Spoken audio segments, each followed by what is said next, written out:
Who wants to start? Has anybody got a bid, solicitation, or proposal that's due today at 5 or first thing in the morning, or is anybody in a rush?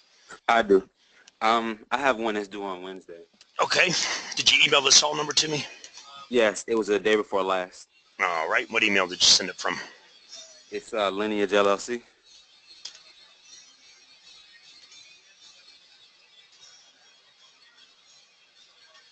LYNN.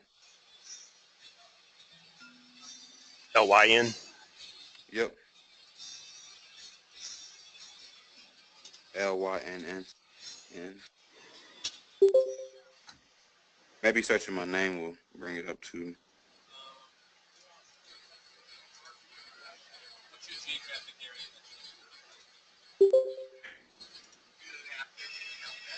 This one? No? Yeah. Let me see it. It's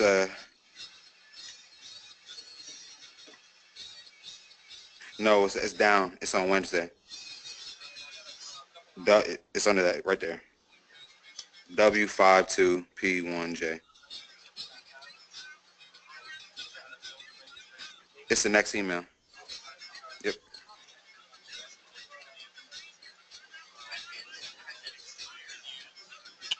All right.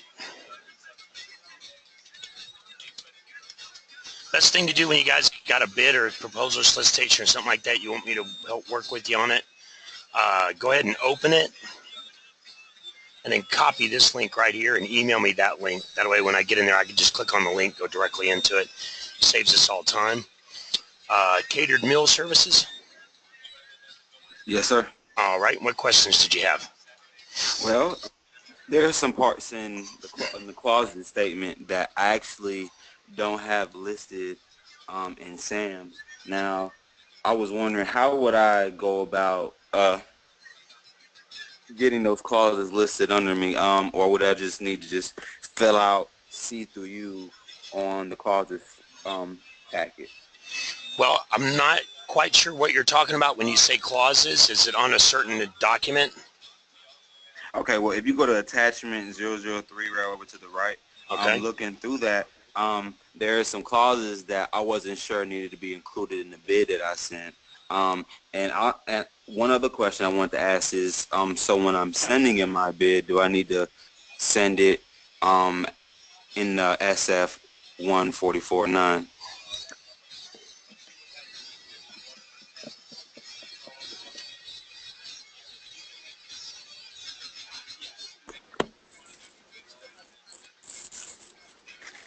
All right, what part of this document are you questioning? How should I send in my proposal? What form should I use? Well, you're looking for instructions to offer. It tells you how they want you to submit the bid. More than likely, they want you to email it. If we go back to the synopsis,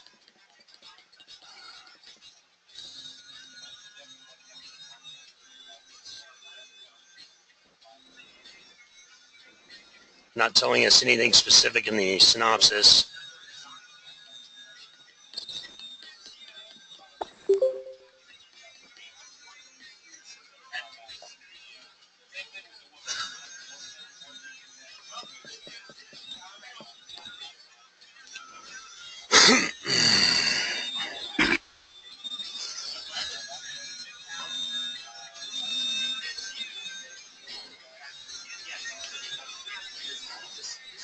Quotes shall be submitted to Miss Lisa Walker at her email address and Miss Kathleen Ward. So you'll be emailing the quotes to both ladies.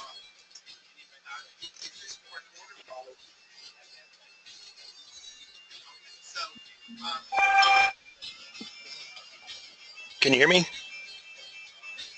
Yes, sir. Okay. So yeah, you'll be emailing the quote to both ladies. Okay. All right. And now, is the RFQ a distinct form, or? It's an RFQ is just a request for quote. Okay. They want you to submit the information based on the instructions to offers 52.212-1. So they're selling, they want you to ensure timely and adequate service following instructions stated here in the quote shall be completed, self-sufficient, respond directly to requirements of the solicitation quote is clearly stated out.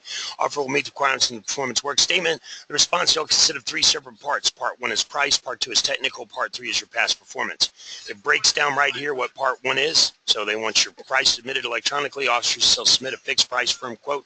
Contains prices for performance tasks outlined in the performance work statement.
So Part 2.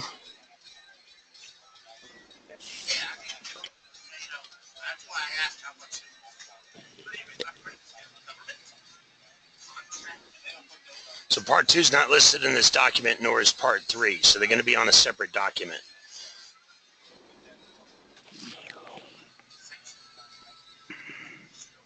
I know based on the 52.212-1, they're going to want minimum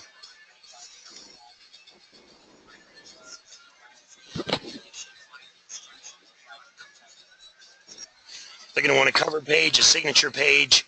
You don't need an index page unless it's being printed. They're going to want the standard form, which is the price proposal, a copy of your reps and certs. If a technical proposal is required, like brochures or something like that, if the price proposal is separate from the standard form, then they'd have a separate price proposal, and then a lot of times they'll ask for past performance, which is your experience. Okay. And that's what's required on the standard instructions to offer 52.212-1, which this is. I appreciate that. Thank you. You got it. That's the performance work statement. That's the synopsis. Those are corrections to attachments, so those are amendments. I have another question now. Yes. This is kind of vexing me a little bit. As far as getting the pricing for everything, just to figure out how much I would particularly bid on this contract. The whole deal is just drawing the prices for the meals, for all the work, and then adding on my profit, right? Like you said before. Correct. Okay.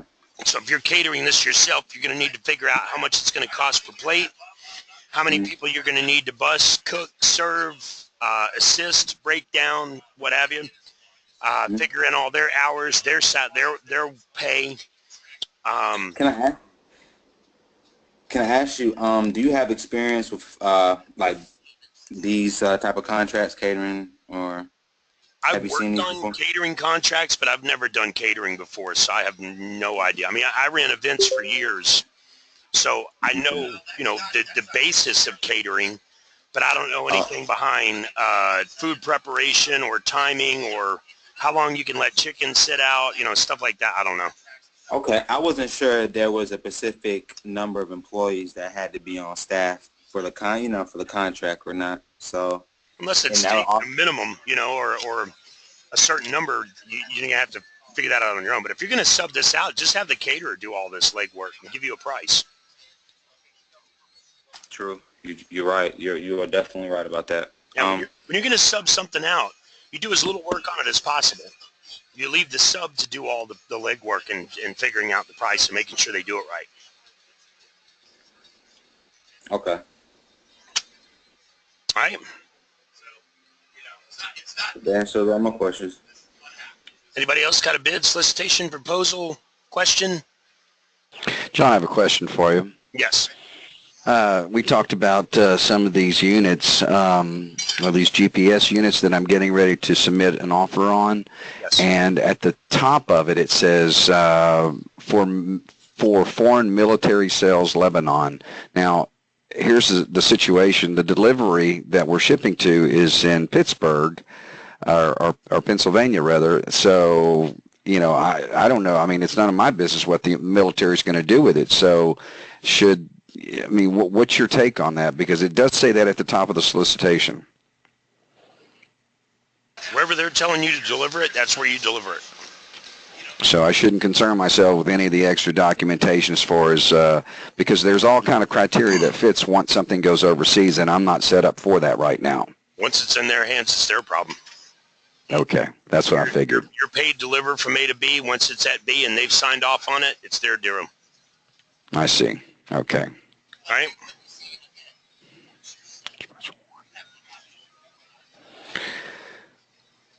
Any other questions? Anybody else got a question? Bid, solicitation, proposal? Yes, I have a question. Is there? Okay.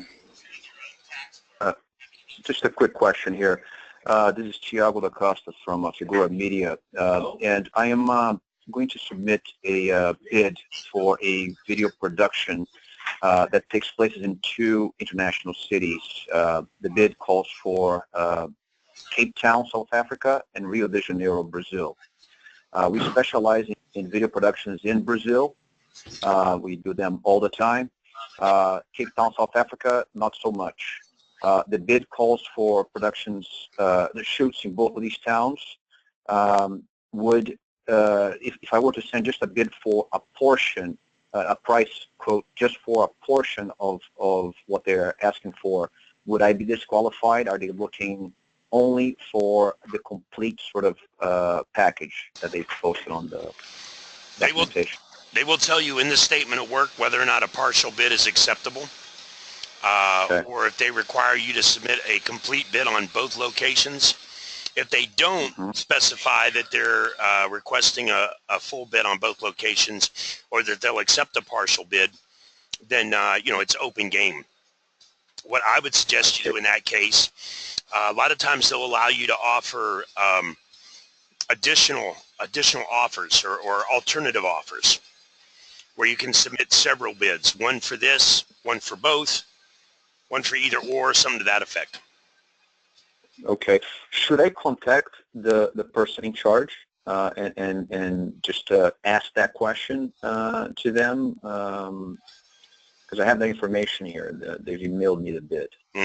Contacting a purchasing agent can be a double-edged sword. It can be a good thing and it can be a bad thing. It just depends on how you handle it and whether or not that purchasing agent likes being contacted. If they don't like people calling them and you call them every day, they're less likely to award it to you if they think you're going to call them every day if they award it to you. What I would do if it's a question that you absolutely need to know the answer to and they have not covered it in the synopsis or in the statement of work, or there is not a Q&A where it's been answered in the Q&A. Because if it's in the statement of work, or if it's in the instructions to offer, or if it's in the Q&A, and you ask the question and they say that's already been answered in such and such, now you look like an idiot, like you're not reading the documentation. So, but Sure. If it's not in either of the three and you have to know an answer, you have no choice but reach out to them. Best thing to do is email them first. Give them a day or two to respond. If it's not a deadline that's due tomorrow at noon, give them a couple of days to respond. And if they don't respond, eventually you can use the phone. But I would try to reach them by email first. It's less intrusive. Good deal. Thank you. No problem. Anybody else? How would I go about get the reps and certs on my SAM account? When I go there and look at them, I noticed most of them pertain to the transportation field, and that was added, and that was because of what I listed during my registration. Now, are there other reps and certs that I would need to acquire when getting other contracts? No, most of the reps and certs that are processed, unless you're going to be exporting or importing, they're all pretty much the same. You're talking about reps and certs, you're talking about NAICS codes.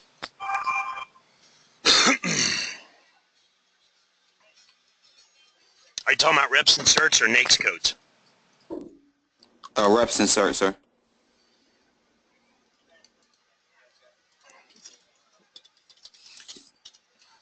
You know your cage code or your SAMNA or your DUNS number?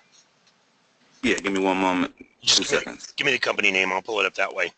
It's Lineage LLC, LYNNEAGE.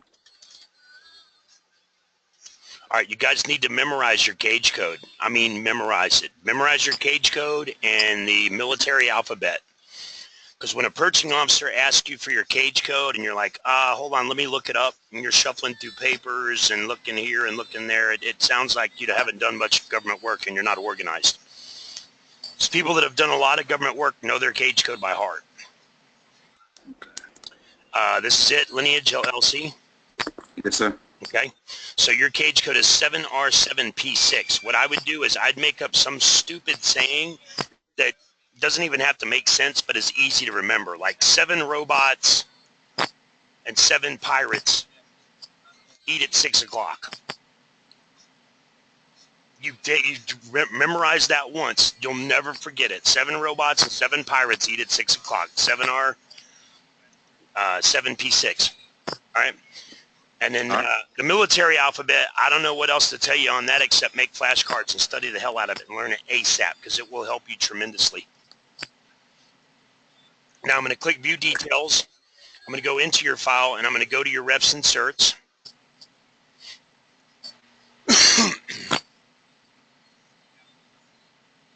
Okay, so this is your reps and certs. Now what are you talking about that they're mostly transportation driven? Scrolling down, and the reason why I said that was because scrolling down, just looking through them, I was just looking at everything, and then I read that portion right there.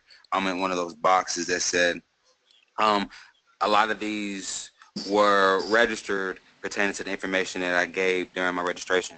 So I wasn't sure if the information that I gave them my registration is the reason why I have these specific, reps and certs, and if there was more that I need to get.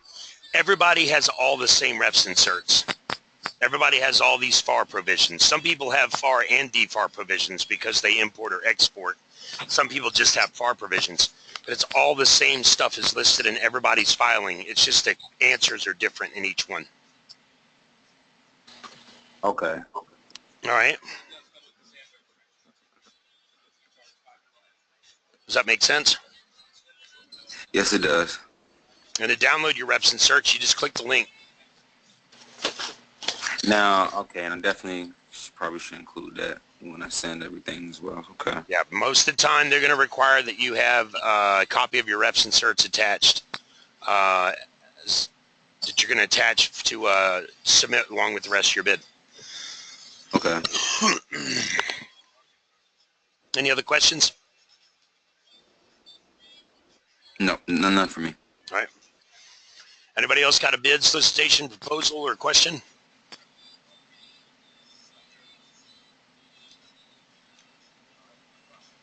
Anyone? Bueller? You guys going to make it easy on me today, huh? Well, I have a general question. I haven't worked with the government before. This would be my very first bid, so I'm still kind of getting acclimated and acquainted with the system. Okay. And so I had a question about just payments and how does that normally work. Does it differ from job to job, or is there a standardized method for payment to us, the service providers here? Only thing the government guarantees is death and taxes. As far as payments concerned, you've got the Expedient Payment Act was passed, I believe, in 2010. Maybe it was 2009, 2010, somewhere in there. Maybe it was even later than that. Expedient Payment Act guarantees small business payments within 15 to 30 days. If they don't pay you within 15 to 30 days, they have to pay you interest on your money if it's their fault. Most standard forms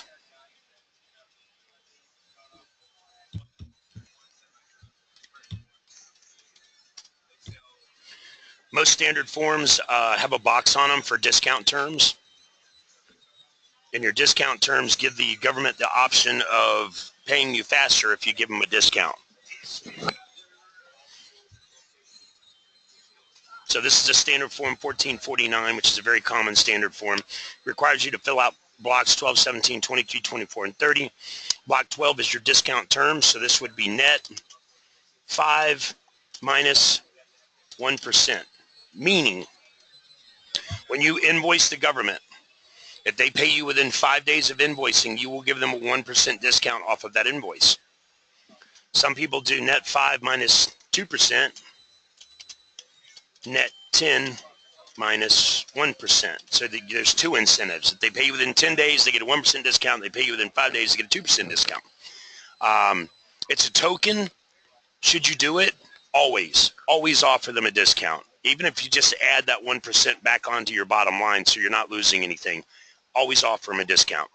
And don't offer them a discount past 15 days because they have to pay you within 15 to 30. Other than that, you're typically guaranteed to be paid within 30 days. They say 15 to 30, but they're going to pay you on day 29 if you're not giving them a discount term. Unless it's a simplified acquisition where they pay up front. For example,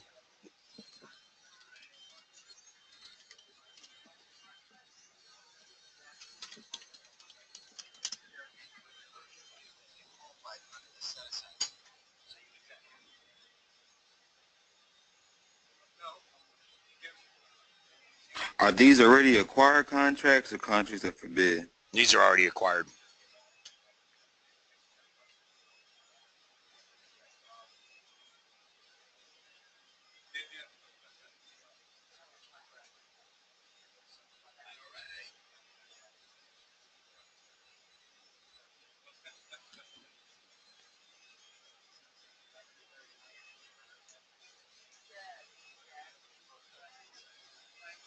Trying to find one, of course, when I'm trying to find one to make a point, I'm not going to find it.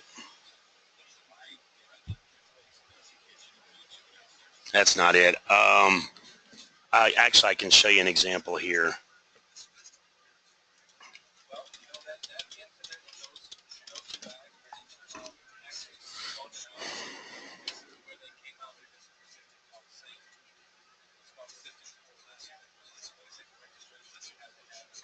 Right, like this is a simplified acquisition right here.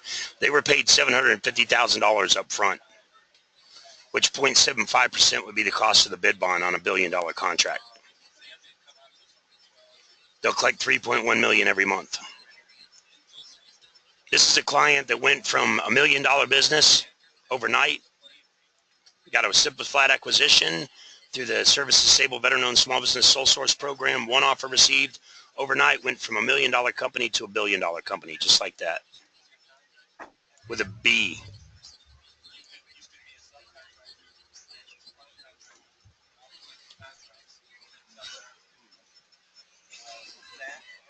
So unfortunately, there is no standard payment across the board for all contracts. Some of them you have to invoice through wide area workflow, which is now called irapt. Some of them they'll pay you by credit card, or they'll cut you a check, or some of them they do wire transfer to your cage code into your account. All right. Okay, good deal. Thank you. No problem. Anybody else got a question, bid, solicitation, proposal?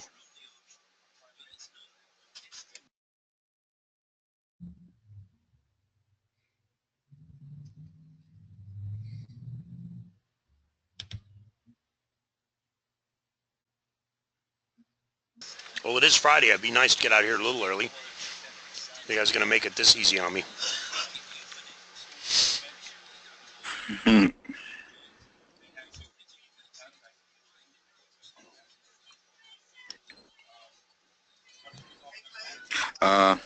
The cover page.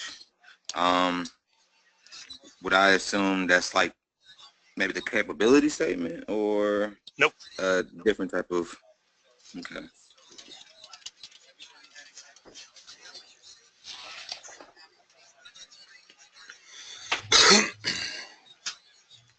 Cover page is actually really simple.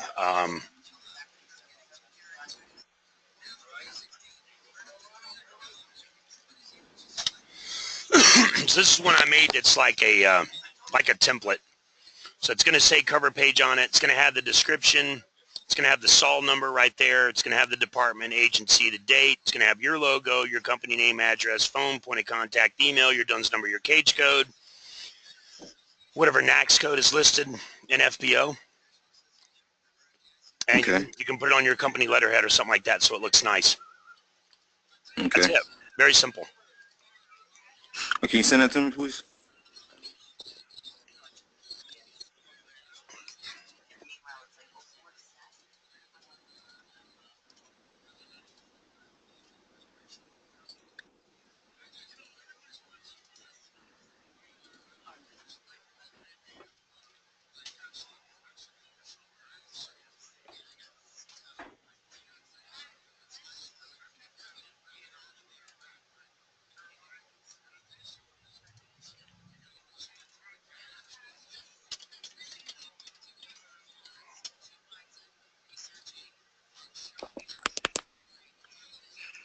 And do you have an example of the signature page as well?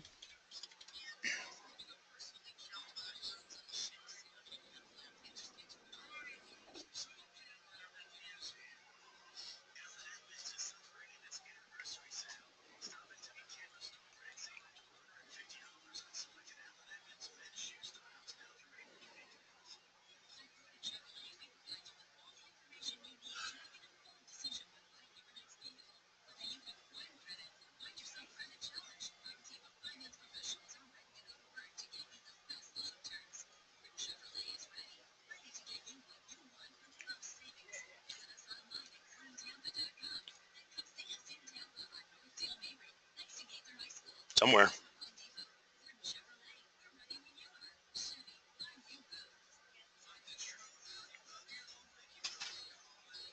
Oh boy, there's going to be a lot of regardings in here.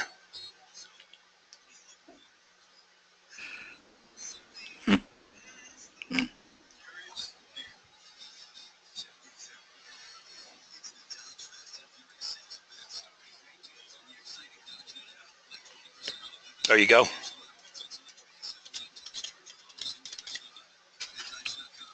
Any other questions? Anybody else need help on a bid, solicitation, proposal?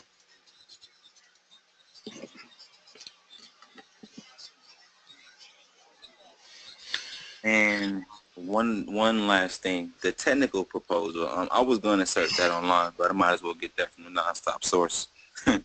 A technical proposal, if it's a widget, your technical proposal is simply a brochure for that widget. You know, if you're selling them some type of tool, there should be a brochure that discusses that tool and its benefits and the sizes and what it's made of and if it's hazardous, stuff like that. So on a widget, it's just a brochure. If you're providing a service, your technical proposal is going to be a description of how you're going to provide that service and do it right and do it on time and be green and make sure your guys are safe, etc. Okay. All right. Anybody else? Anybody else got a question, bid, solicitation, proposal?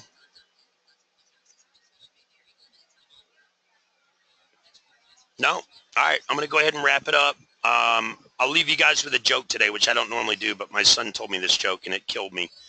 My 11-year-old son says, "Oh, Dad, I got a joke." And I'm thinking, all right, let's hear it. You know, kids jokes are usually kind of corny, but he says, he said, "A pirate walked into a bar."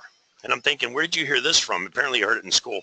A pirate walked into a bar and the bartender says, "Did you know you have a steering wheel in your pocket?"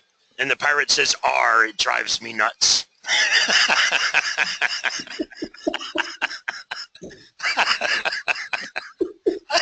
Everyone must be on mute. I about lost it, man. That's good times. Well, you guys have a fantastic weekend. And I'll be back here next Monday, same bad time, same bad channel. I've been working like crazy to get all these trainings that I've done in the past that I never uploaded because I didn't have time to convert them and modify them. I figured might as well not even edit them. I'm just converting them and uploading them. And I think I've uploaded 50 in the last 2 days. So if you guys are bored of watching my same videos over and over, you're good to go because there's another 50 of them on there now. Thank you. Okay. You got it. We appreciate it. Always, anytime. Thank you very much.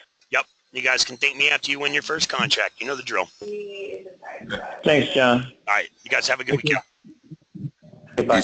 Bye-bye.